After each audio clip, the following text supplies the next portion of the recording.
Irmãos, tudo bem?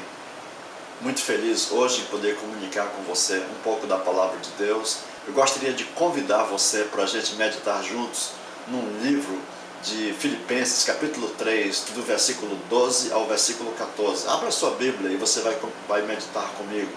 A Palavra de Deus diz assim nesse texto, preste bem atenção.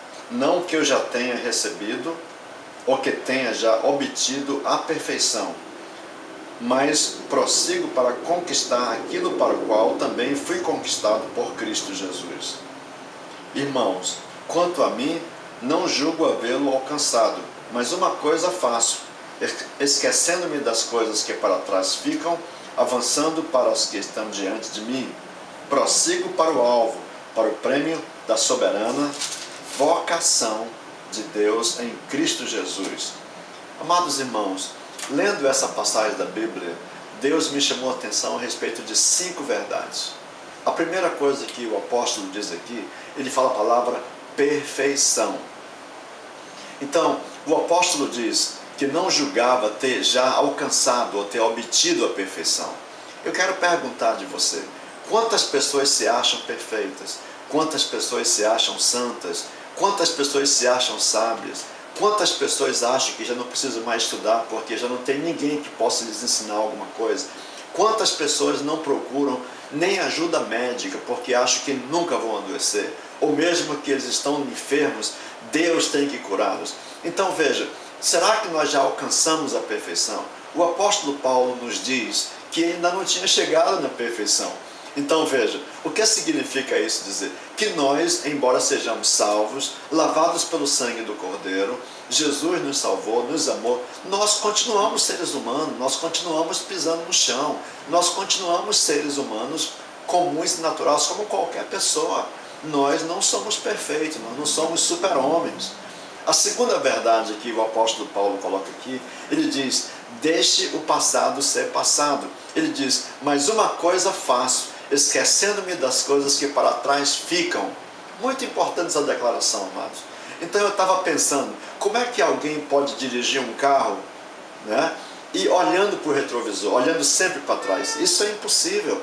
Então muitas pessoas hoje, elas estão caminhando na vida, mas o seu olhar está voltado para trás. Muitas pessoas não conseguem ser felizes, muitas pessoas não conseguem andar com Deus, muitas pessoas não conseguem prosseguir na vida, muitas pessoas não conseguem dar passos, porque elas estão presas ao seu passado. Eu quero perguntar de você, o seu passado prende você?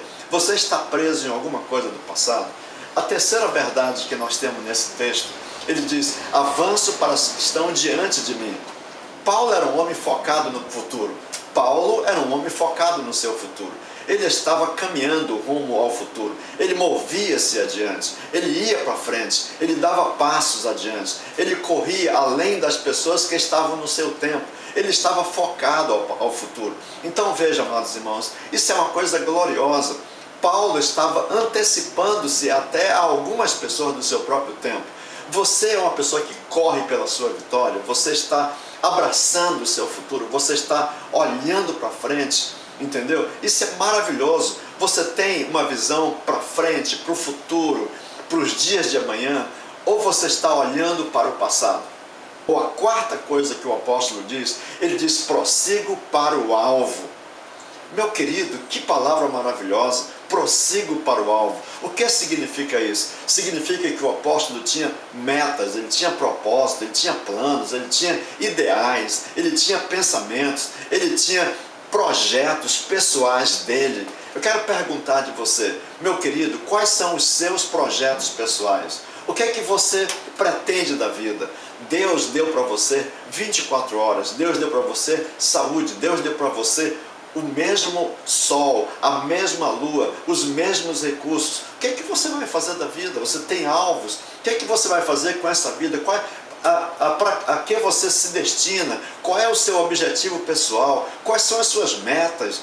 Um crente, uma pessoa sem meta, ele é uma pessoa inútil, amados. Então veja bem, o apóstolo ele fala aqui que ele prosseguia para o alvo. Agora ele fala uma outra palavra interessante. Ele não somente tinha alvo, ele prosseguia. Ou seja, ele dava continuidade, ele perseverava naquele alvo, ele trabalhava, ele procurava desenvolver aquele alvo. Isso é maravilhoso. maravilhoso demais. Hoje nós temos pessoas que têm alvos. No outro mês ele já tem outro alvo, no outro mês outro alvo, eles já querem outras coisas, todo o tempo mudando de propósito. Não é isso, amados. Ele está dizendo que ele prosseguia para o alvo dele. Você está andando na direção do seu alvo. A quinta coisa que ele fala nesse texto, ele fala de uma coisa maravilhosa, que ele seguia para o prêmio da soberana vocação de Deus em Cristo Jesus. Veja uma coisa, meu querido. Essa é uma palavra muito interessante. Ele fala o prêmio da soberana vocação. Deus, ele tem um presente para dar para você.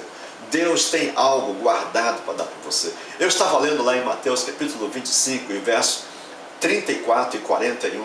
Tem duas frases lá, que um dia quando você chegar na presença do rei, você vai ouvir. Uma dessas duas frases. Ou ele vai dizer para você, vinde benditos do meu Pai. Ou vai dizer para você, afastai-vos de mim, malditos. Então veja, Paulo estava correndo para o prêmio da soberana vocação. Paulo estava indo na direção daquele chamado de Deus, daquele propósito para o qual Deus o havia criado. E eu queria nesse momento abençoar você com essas palavras e dedicar essas palavras ao seu coração, para a sua meditação. Você está caminhando na direção do Senhor Jesus Cristo. Você está cumprindo nessa vida o propósito para o qual Ele criou você. E eu queria deixar isso com você, que o Senhor Jesus Cristo, Ele te abençoe. E que um dia você na presença dEle possa ouvir Ele dizer, vinde benditos do meu Pai, possuí por herança o reino que vos está preparado desde a fundação dos séculos.